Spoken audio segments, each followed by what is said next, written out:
Hi, everyone from Growth Hacker TV.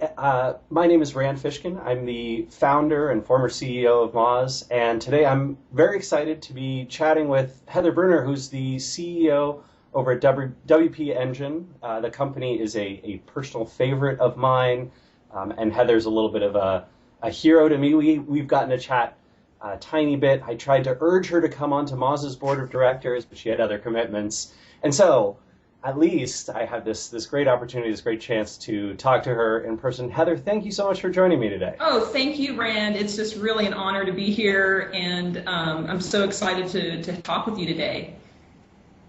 Awesome. Well, why don't we get right into it? I wanted to start by asking you a little bit about your background, especially for folks who Sure. may not have stalked you as heavily as I have on the web. I mean that in the most professional, least creepy possible way. I love it. It's awesome. So from looking at your background, it feels like you've been in the technology world for a long time, almost your entire professional career. And I wondered, was that intentional? Was that serendipitous and accidental? Were you always drawn to technology, or was that something that came about? It was really, if you would have asked me when I was about 20 what I was dreaming, my dream job, I thought I was going to go work at like the World Bank. I was fascinated with international economics, international business. My father was always doing international business and travel, so that was kind of my kind of passion. And so I actually had an international economics degree and actually studied abroad and had kind of serendipity did kind of play a role where I met a partner who came and spoke at one of the classes that I was at. This was when I was studying abroad. Had the fortune to go to an economics study program at Cambridge University in England. And this partner came from Anderson Consulting at the time, which is now Accenture, and he came and spoke and talked about what they were doing and technology and how it was really transforming business. And I was just like fascinated. And I just like stayed afterwards, went and talked to him and said, wow, I really want to learn more. It opened my eyes to a whole new possibility. And that kind of started my journey. And so sure enough, I wound up kind of like many people did in the technology industry. It started as a lowly staff consultant doing COBOL coding with my economics degree, learning how to code, learning how to write SQL queries, and it turned out that I was a really bad coder, but I was awesome at talking to customers. I was awesome at figuring out their business requirements and the why behind the changes. And at the time, this is like really like you think about Anderson Consulting, a lot of big companies were working with large organizations around how to actually get them to use technology to just do basic things that they were doing manually, back office financials, insurance claim, all different kinds of things that right now we totally take for granted. And so there I was able to see, and throughout my kind of early career, kind of the really rapid acceleration of technology and how it was impacting business, from green screen technologies to client server, going to the rise of ERP, the beginning of ASP, the ASP model, which is really like core metrics. We have a kind of common, a passion around analytics. So kind of the ASP model, and then that kind of moving into the rise of the internet and mobile and social, and the experience I had at Bazaar Voice and seeing the difference around how consumers. I've been able to be part of the technology industry and such changes. In fact, I thought it might be kind of fun to show you my first cell phone. Wow. I started to get this back in 1992. This is my first cell phone, and I keep it in my office as a reminder of how fast technology changes. But it was quite the step back in 1992 with my Oki 900. So anyway, but again, it's just been such an incredible journey over the last 24 years, and I kind of feel like I'm just still getting started, because it just, so much exciting things going on. So it's so fun. In terms of once you were, into tech, did you have this idea in your head that, gosh, it seems like I want to be the CEO of a technology company someday? Was that on the horizon and a path you were moving towards, or was that again sort of a serendipitous event? Well, I think kind of since I've been leading and part of managing teams basically almost for my whole career, basically for 20 years. So since I became a manager of teams, basically in like 1994. So literally for 20 years, I've been a part of managing teams. And as I've had the opportunity to work with very large organizations like Accenture and Oracle, to companies that are kind of more medium-sized like Trilogy or Metrics, which at the time I joined it was still, was kind of post, startup, really a larger and growing company. I've been able to be a part of, 12 people startups. I've been, part of like, things like Bizarre Voice, and now here at WDN, in very, very hyper growth situations. And in those situations, I've been able to, throughout my career, have the opportunity to work and manage and be accountable for everything from product, and the whole innovation cycle, engineering, finance, HR, client services, which has been kind of my sweet spot. That's really how I grew up, was really through customer experience, through customer service, professional services, and consulting, and then that kind of growing into creating the services experiences for SaaS-based, enterprise SaaS-based companies like Trilogy, Metrics, Bizarre Voice. And then at Bizarre Voice, I also had the opportunity to be responsible for the first time that was not for professional services sales, but actually software sales at a large scale. And so I've kind of had that opportunity to really kind of, I would say, have had a really good grounding in general management, so to speak, across all the different functions. And that really, kind of has opened up a lot of opportunities for me. And so the opportunity to be CEO has just been like, I feel like I'm in my dream job right now. I love it. That is wonderful to hear. That's wonderful to hear. I think conversely, and for those who are watching who might not know, so I was previously the CEO at Moz for many years, and recently stepped down, and our longtime COO, Sarah Bird, took the role, and I know you and Sarah have chatted a little bit. She's great. And so I was struck by the similarity in our stories there. So Can you walk us through joining WP Engine and then your experience with Jason and your transition into CEO? Right, absolutely. So I think that, kind of as as being a founder and founder CEO, and it is a very big decision, a very, something that is not just, it's not just like a business decision, it's an emotional decision. I mean, this is your baby.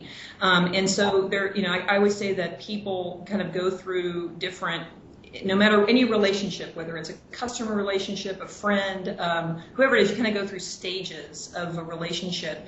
And the first stage is, are you credible? Do you have the skills, the aptitudes to be able to do, what we need to do or exchange, like a customer looking at, can your product or your services actually, does it meet my criteria? Or in a relationship with a friend, are you somebody that I want to hang out with?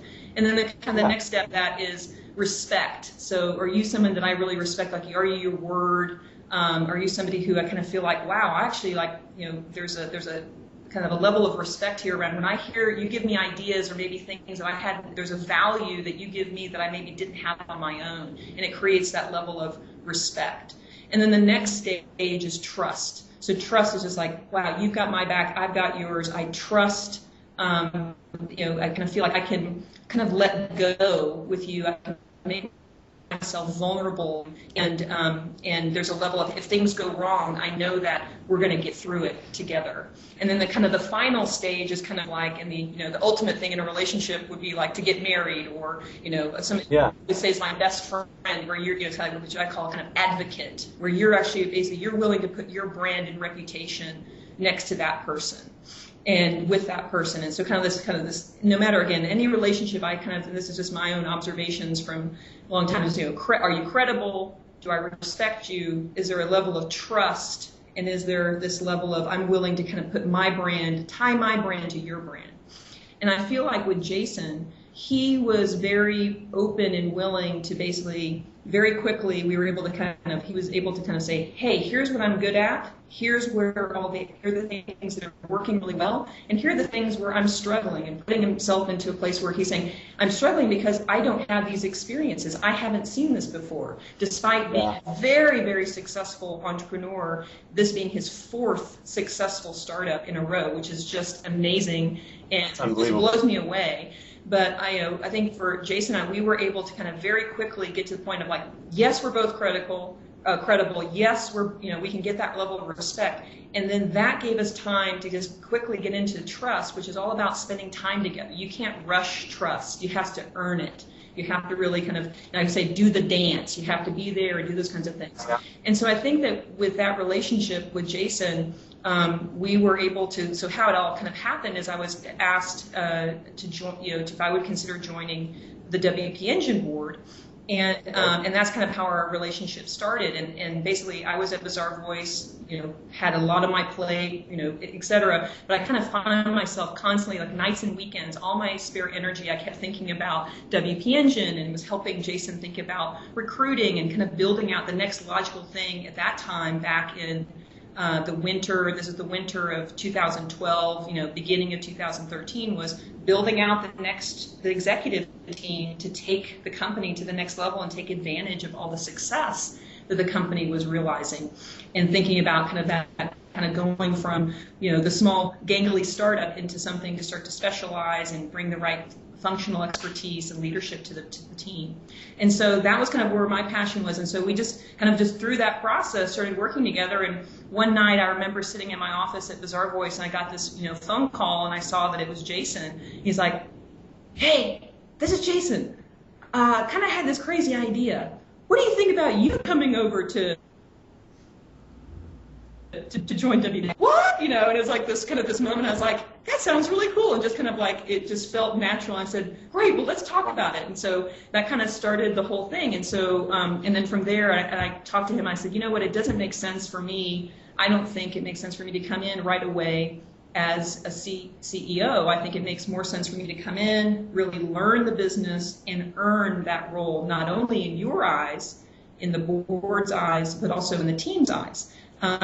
Jason has built at that time, and we continue to build together an incredible culture, an incredible team, and I really wanted it to be very organic and natural. I was not in a hurry, so I was able to just kind of say, let's do this the right way. And then just kind of became this natural evolution of our relationship, my relationship with the business and the company, our customers, and we just kind of felt a time when it said, okay, this feels right, and we made the call and haven't looked back since. It's been a lot of fun. So I became CEO in October, formally in October of last year. October of last year. And you had joined the board at what kind of growth stage? Okay. Yes, and where was WP Engine when you joined versus like where it is today? And... Yeah. So basically the company, just to kind of give you a sense around, kind of growth trajectory, we don't typically share revenue, but I'll kind of give you a sense around size with some kind of metrics. But when I joined the company in May, I was roughly employee 40. We are now, as of this week, just now a little over a year later, over 170 employees. When I joined the company, we were just under 7,000 customers. We are now over 21,000 customers. And globally. We are continuing to grow very rapidly. We have shared that the company has been growing 25% quarter over quarter or greater since inception, and that phenomenon still continues. So it really has been kind of a tiger by the tail type of opportunity. And again, that's why I feel so blessed to have met Jason, to be part of this organization, and to now have the opportunity to kind of help us lead the organization and help build out our leadership team for the next leg of the journey. That's awesome. Yeah. One thing I might just mention around is one thing that we found really helpful in, and I think about this for other potentially founders or considering, having someone come on, is to have, I think that journey of having someone join the board or join as an advisor and have a chance for them to try it out and to see if their passion, it gets ignited the same way yours is. And so I think that's what Jason and I kind of felt, both we saw it in each other, and then we saw it kind of that by me having the opportunity to kind of work on and in the business, but not be an employee yet, but be an advisor, really worked well. And it gave us that chance. And I think, for you also, you had the opportunity with Sarah to have her already kind of in the business for some time, and you could kind of see, okay, wow, this makes, a natural organic transition. I think a lot of times I've seen people bring kind of like the outside, an outside leader in, and they don't have the time they just kind of immediately become that person, and it's a big jerk to the system for everybody. And also, do they have that entrepreneurial ownership? Do they feel it in their, is it in their heart? They want the same things that you want as the founder. Yeah. So I'm curious a little bit. So do you and Jason each have, today and over the last, say, 9 months or so, do you have kind of different leadership roles in the company? Does he still play a role on sort of like product vision or engineering vision and that kind of stuff?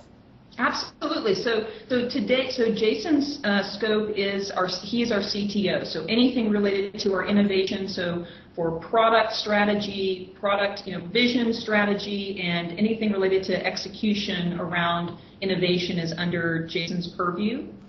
Yeah. We do, though, operate, and this has been something we kind of started by necessity and then became something that we really liked, which is when I first joined the business, one of the first hires that I was fortunate to make was our just superstar CFO, April Downing. And so both April and I are very, we've got a lot of scar tissue. We've been around the block a lot, and we knew that we just needed our time to ramp was super important. So and Jason had been managing everything. He, in essence, was the single executive over everything. So we needed to kind of do the mind meld. And so we agreed that we were going to meet basically 6 hours a week. We were going to have white space. Wow. And we basically said we're going to dedicate 3 hours, twice a week, and we were just going to download. And that was invaluable. And so basically by Jason just giving us that time, then we were able to very quickly do the things, and also we actually became sounding boards for him because he was the CEO. So it kind of became almost like the office of the CEO. Myself at the time being COO, April was CFO, and then Jason the CEO. So we would basically be meeting. Well, then once we all started kind of like we were kind of in our roles and everything had the download, that just. We just said, this has just been such valuable time. We decided to keep it, and we basically now to this day we've gone from instead of it being 3 hours, 2 hours, 6 hours a week as far as but basically Jason, myself, and April meet together for basically 4 hours a week, and it's our sacred time to be bouncing off each other. What's going on? So now it's myself as CEO. Jason and April are both involved in strategy, vision, key things we're working on, and that helps me to then form up and really focus on a big thing I'm really big on is goal setting. Is for us to really lock and load on what are the key goals for the near period, kind of the interim period, as well as for kind of the forward 6 months. So that has been just an incredible use of time. And that to me is now something I would replicate no matter, for as long as I can here. And I would recommend it to anyone. And if I ever were to go anywhere else, I would do that again, because I think it's just so valuable to have that time. Yeah, I think that's a great idea. I realize that's, Sarah and I have been together for a very long time, but we haven't established something like that. We have sort of like a half hour each week that we meet, but that it just goes fast, doesn't it? Yeah, it does go really fast. And just another quick thing is we just keep a little, you could use whatever tools that you guys might use, whether you use Basecamp or Trello or Asana or whatever you use. We just have a board, a virtual board. So whenever something's on my mind around something I want to share at the white space, session, I just throw it on the board, and then my role as facilitator, or kind of like the chair of that meeting, is just to kind of organize it, prioritize it, talk to her. So then when we get there, we can kind of go through it, or we can just have there be, sometimes we don't have anything new, and we just kind of riff off each other and talk about what's on our mind, hey, what's going on, what are we thinking, etc. Yeah, interesting. Very cool. Yeah. So I wonder if you're seeing this as well, like when you made that transition, it sounds like you set it up extremely well and very carefully. I noticed something that was interesting with Sarah and I, which was, we like to say we agree on 99% of things. Uh-huh. And that is, that's almost certainly the case. But interestingly, post-transition, that 1% feels really big in both of our heads. Yes. For not for the first time, but certainly in a more acute way. And I wonder if you feel that same way with Jason and what you guys do to sort of work through those challenges. Right. Well, to me, I think conflict is really good. So I always say lean into the conflict. So I think that, so again, back to the whole thing around a lot of people, and I think also a lot of organizations definitely don't like conflict, or they don't want, there's kind of like this sense around, okay, it kind of feels bad, those kinds of things. And I kind of take a view over time. So this is not something that this is something that to me has been something I've had to learn, that saying, no, conflict is good, disagreement is healthy. It helps to kind of understand where there might be disconnects. How I look at something, my point of view might be, I'm taking in a certain set of data and inputs that might be different than what you see. And so the fact that we disagree to me is like, that's good. Okay, so great. Let's dig into that. Why? And let's really kind of facilitate that and draw it out. But then, kind of like that old adage, between husbands and wives, like don't go to bed, angry. It's like, right. We just like don't let anything fester. What you're saying makes total sense, right? Not letting things fester, having that time to work through stuff, agreeing that conflict is healthy. And then I'm curious too, right? So at the end of the day, you're the CEO, right? It's your call and your decision. And how does that play, right? Because Jason's founded and run a number of companies over the years, and had a lot of success. And I don't know him tremendously well, but I have always figured him for sort of a low ego, high achiever guy. Yeah. And I'm curious, how's that interaction like when you do disagree and you have to say, hey, we're going to have to do it my way on this. So we're going to have to see how this plays out. Yeah, I think we've been we've been very fortunate that we haven't really had any places where there's been like a place where you say, we're gonna agree to disagree and we're gonna go this path. So that may come in the future, and I think, I know with my role, I need to take responsibility at some times in terms of saying this is the way to go. My style is definitely to try to make sure that everybody understands why, and that at least that we can kind of agree to disagree, and then also that we can also agree that we can all be wrong. So we could go out and say, you know what, okay, I was wrong, or you know what, a lot of times what happens is I'll kind of mention things like, and at first it's like, I don't think it's, and then later like, okay, you were onto something there. And I think that there's kind of the whole thing around us being open and vulnerable with each other to basically, number one, not be afraid to have conflict, not be afraid to be decisive and make a call when we need to, but also not be afraid to course correct and say, you know what, I should have done something differently, or we didn't take this information into consideration, and that's okay. And so I think that we can't let disagreements kind of go on and on. At some point, you do kind of have to say, okay, this is how we're going to go and move forward. Again, fortunately here, and I think also because we're investing in that white space together to really talk about different things and going on. Typically, we're all on the same page around when we're moving forward, and also there are different things that we're not managing by a team. So even though we're coming together, it doesn't mean that we're all having to everyone's having to vote on where we're going. Sure. Everyone has their separate responsibility and very clear, and everyone has their ownership. But it's really more that time to say, let's stay together, let's stay in sync as we're driving this very fast-moving train. Totally. Yeah. That makes sense. Yeah. So I want to shift gears a little bit and ask about some other stuff in the fields of technology and around our businesses. And one of the things that struck me about your history is you were at Core Metrics at a time when every web analytics company was fighting off, kind of Google Analytics coming into the space for free.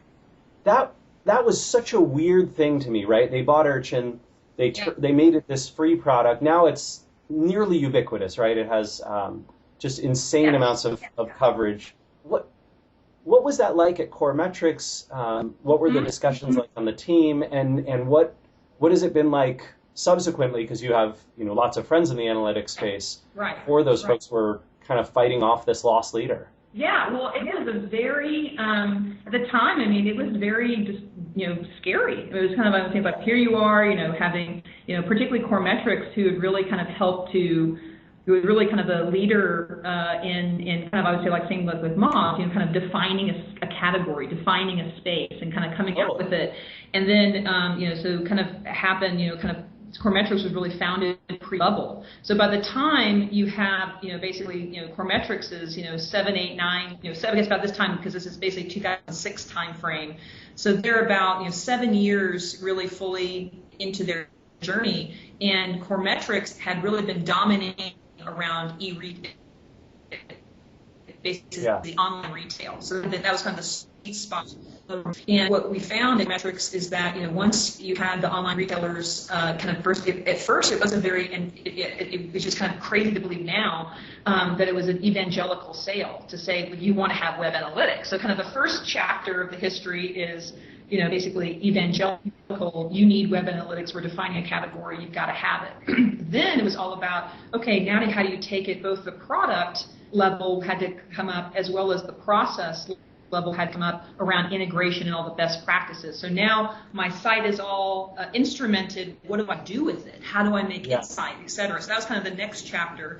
And then I think from there, the sophistication of products like Coremetrics and Omniture around pathing and insights around SEO, it just became kind of inextricably tied into the workflows of the customers, and which was exciting. And so here comes Google Analytics. And we're like, this is going to, again, both Coremetrics and Omniture, who are kind of like basically the 1 and 2 players, are pretty tied to enterprise, kind of enterprise SaaS oriented, web analytics. And so we're like, what it's going to do is going to drop, it's going to, destroy. We're going to have, customer attrition and retention issues. We're going to have pricing pressure. So those were all the fears, of course. And what we found is actually that when Google launched this, that again, in their style, which is meant to be kind of very much the long tail, kind of the freemium model with zero services, with very lightweight functionality, with a lot of, kind of like basically deltas between what basically people who had become to rely on their best-in-class services from Coremetrics were very different. So there's kind of this kind of cloud around it that was very, for us was favorable. But then, of course, as Google learned, they kind of got their act together. But basically, the net of it is like, kind of it created a level of market awareness. Interesting. Validation. So in a way, it kind of was a boost to us. Yeah. And it basically created this sharp contrast between freemium, basically not a lot of capability, no service, no best practices, no real ecosystem yet around it, versus a Coremetrics, which was basically kind of like defining the space, setting the best practices, deep functionality, growing roadmap. And so, and so people are like, okay, well, great, I'm glad I'm here. So for, I think for that time that I was there, it created that contrast and actually goosed the visibility. Yeah, and so many entrepreneurs, I think, when they're pitching investors and talking to their teams, it's always, well, what if Google decides to get into your business? And so that's a fascinating example of it actually raised market awareness and almost brought more potential to the market and created that clear differentiation between what they had and what you had. That's right. And I think that, and again, too, then again, like I think for, if I think about it for, any company in terms of like, at the end of the day, if you have a premium product that, you have to be able to justify that premium every day. So that the difference between, for example, in Coremetrics, the difference between Coremetrics and Google Analytics was around the service. It was around the best practices. It was around the workflows and the fact that there was this, things that Google Analytics just didn't do that the customer had become dependent dependent on to make decisions upon. So then that value differential is so important. And yes, people can drive or ride a bike to work, but most people want a car, right? So Right. Yep. so again, Yep. so you got to make sure that cost to value equation is always, you're having that be top of mind. Makes sense. Makes total sense. And another sort of interesting thing that struck me from your background versus WP Engine, and it's something that we've faced at Moz, and I don't have experience there, is so Core Metrics, Bizarre Voice. These companies are enterprise SaaS, right? And so they have that classic sales cycle, salesperson process, and then WP Engine and Moz as well are both kind of self-service software as a service, and so the metrics, the core business function around that feels really different. I wonder if you can describe for me kind of the big things in your mind that separate the two, the non-obvious things, like the things that entrepreneurs don't always think about, maybe that you weren't even thinking about, and how that's been hard and a win. Like what's the Well, to me, this is like the big, for me, this is what was so fascinating to me about this opportunity to be part of WP Engine, was because it'd be an opportunity for me to learn this, because and to kind of bring some of the best practices that I have around what I've learned from being deep in enterprise to bear here at a place that was very much looks more like a B2C self-service type of company. So is dynamic. So to me, that was part of what I was energizing to me about this is this contrast. So to me, what has been so interesting to see in this space and what is this business, and again, kind of the self-service, the real importance of virality, the real importance of people talking, basically word of mouth. I coming from Bizarre Voice, I was, preaching from the highest mountains, user-generated content, rating, reviews, the power of the consumer, and basically WP Engine is realizing that. It's like bizarre. So in terms of like WP Engine is a social business, and that virality really matters, and it's really what has been, really kind of just continues to draw the flywheel of the company. And why are people talking about WP Engine? Well, and so I think part of it goes back to the whole thing is like, if you're coming to WP Engine, you have reached a point, there's lots of different options, but for whatever reason, you are willing to pay a premium to have WP Engine's access to our technology platform to create, launch, manage, evergreen your site, and for us to basically manage the back end on your behalf as a host. And so, if you've made that decision in a sea of different alternatives, we have to deliver on that promise every day. So we have to deliver that value. And that value comes, again, not only through the experience with our technology, which has to just kind of be there and deliver and continue to evolve with all the things that are happening in the web publishing space to make our customers' jobs easier. But also we have to every interaction you have with us, whether it's a chat you might be having or a call you have with one of our support folks or somebody you're talking to who from our inside sales team, whoever it is, every touch matters around the experience that our customer has with us. So I think the combination of really a product that is delivering on the promise with people that are passionate and customers can feel their energy and their excitement about what we're doing and their desire to help them is really what has been fueling this business. And, to me, that comes from, it's really important around how we hire, how we train, how we onboard, how we make our values and our culture top of mind for everyone and everyone's role in making that happen. If every single employee is feeling like a business owner, if they're feeling like they're treated like an adult and their voice matters, they can be empowered to make the decision at the front line around what's best in that very moment, and that the company has got their back, it creates a level of just, energy that customers feel. And customers also know when something doesn't go right, because in this business things happen, right? And so we have to be able to kind of say, we have to own up to it and do the right thing. And so I think that's something that, to me, I think all those dimensions around have created a customer experience that's been something worth talking about, worth sharing, worth saying wow. And that then leads to another customer who then has a great experience, who leads to another customer. And and again, in this kind of business where you're dealing with so many customers, not everybody has a great experience. So we always have to basically be in the mode of what can we learn from those experiences to make the plurality of experience the best we possibly can. So I think the real, the difference around this business is, and that I had not experienced to this degree, is the power of word of mouth. That's cool. Interesting. Yeah, and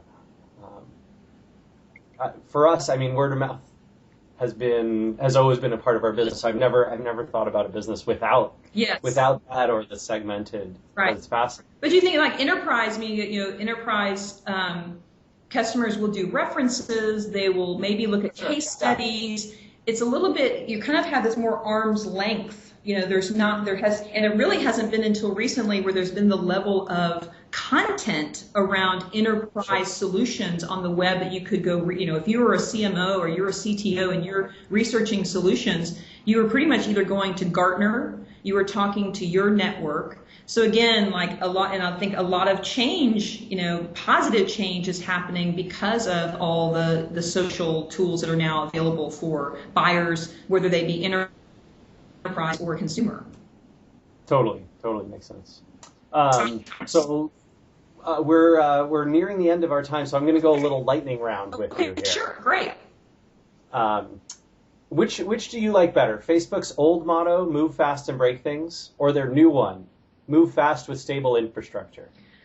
I like them both, but not as a cop-out, but the reason why is you need to have teams that have, you have to, as you grow, you have to have teams that are thinking about run and scale, and you have to have teams thinking about leading the business and being a market leader. Leaders need to be breaking glass and disrupting the norm, and the people who are worried about the keeping everything going and the Swiss train going, be thinking about scale. I liked your answer on the Facebook old versus new. I'm curious about the speed of software engineering. Yes. Have you ever found a solution to the challenge of, gosh, it's really hard to make the pace of software engineering scale? Have you ever been in a company where you felt like it was fast enough? Or are you today? Yeah, this is a place where I don't think I've ever been happy. I want it faster. I want it now. Yep. No, I think the place I've seen it work the best, and where I feel like we're striving to here at WP Engine, is where you start to kind of, where I alluded to earlier, is get into small teams, specialized teams with charters that can move swiftly, that are surrounded by great back-end by QA, and then engineers can kind of really move rapidly. And so when that specialization, that's when I can see you can really start to move faster. But as long as you're kind of in where everyone's like the kids playing soccer and all the kids are running to the same ball, that just slows everything down. Yeah. Small teams. Yeah. Small but nimble teams. So what is it about WP Engine? You mentioned the word of mouth and that sort of thing. I'm curious. Web hosting, incredibly vast field, yes. Tremendously competitive, been around a long time. WP Engine was a late entrant into that field. What makes it such a success story? How have you grown from 40 people to 170 people, and 7,000 customers to 21,000 customers in such a short period? What's the differentiation? Yeah, I think really, again, I think for us, at the end of the day, we are a software-enabled business. So I think the secret sauce of WP Engine is the technology that really Jason invented and that we have been innovating on top of now for over 4 years. And so that product, that platform, and all of the ways it allows us to manage the cloud infrastructure on behalf of our customers, and allows our customers to manage their websites in a more elegant, easy way, with more confidence. That really is differentiator. There's really no one out there that has the capability that we have at that platform level. And that's why to us that pace of innovation, of us disrupting ourselves, of us advancing and predicting what's coming, at the same time keeping it very stable, is really what's really made the company difference. And that software, that technology, that innovation is really what's making it. And then I think on top of that, you kind of like I've already, when I draw this for our team and I talk about our technology and the whole stack, I draw a big heart around it. And that big heart around all that is our heart around being servant leaders for our customers. So I think that's the difference. So technology, but at the same time, you can't replicate customer experience. That takes time in terms of the experience and expertise that we have.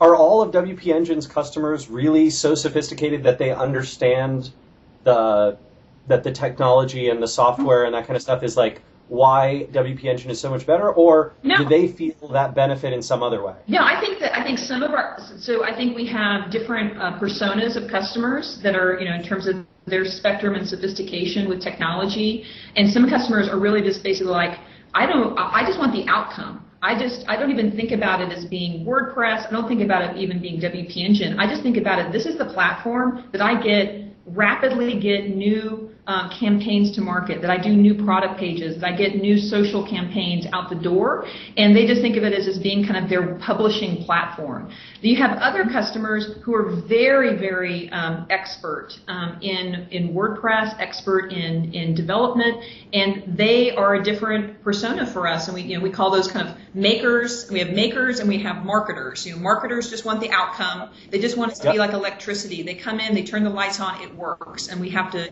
make it easy for them. And then the makers, they really want to be able to tinker. They understand, go deep. They want to be able to do customizations. They want to be able to do a lot of things, advanced development. So it's another very, very important set of customers that we have to delight as well. It's interesting. It's interesting to me that you're building for both, right? So I mean, a lot of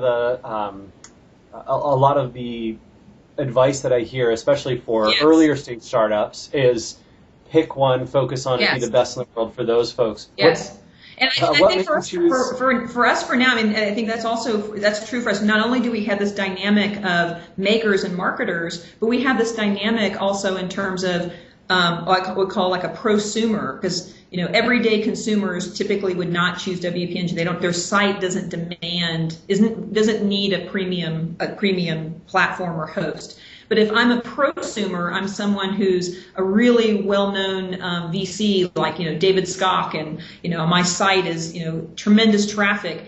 He's not a business entity, but he is somebody who his brand site really matters, and so you have that whole spectrum. So not only do we have the spectrum of prosumers, small business, and enterprise, so we actually have this Rubik's Cube that we talk about every day is around, should we specialize one way or the other? And right now, all of them we're seeing growth. All of them we're seeing high customer satisfaction.